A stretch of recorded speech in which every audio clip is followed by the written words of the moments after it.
Good morning, my detailing family. Welcome back to another video. So in today's video, we're going to be working on this Honda Pilot, and we're going to be doing an interior detail. I'm going to bring y'all in. I'm going to show y'all the condition that the interior is in, which is not that bad. I'm going to go over some of the things that I'm going to be doing, and then we're going to get down to doing it. All right, starting off over here on the driver's side. The interior is not too bad. Just got a lot of dust. Haven't been cleaned in a while, seems like. But I done seen worse. Everything just needs a good steaming, a good scrub down, and it should be easy peasy. But for these seats, we're gonna be using Superior Products leather cleaner, diluted 1 to 4. We're gonna be steaming them, scrubbing them down, and then we're gonna be using P&S leather cream to go ahead and condition the seats. So with the floor, just need a deep thorough vacuum. Got some dug hair here and there. These seats, of course, you see how bad these are back here, but you know, they just need a nice steam cleaning. They should be good to go. But yeah, other than that, these door panels, we're going to be using Superior Products Pink Perfection, and that would get them nice and ready for a condition. But other than that, it's pretty simple. So let me go ahead and get started. Y'all sit back.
Now we are done.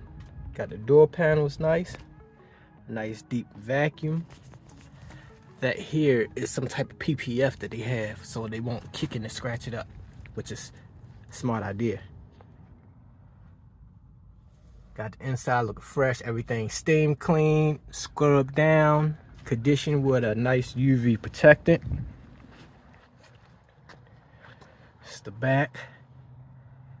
Here's the seats where the kids be. You remember this seat? Went ahead and cleaned up the kids' mirror also. And here's the trunk area.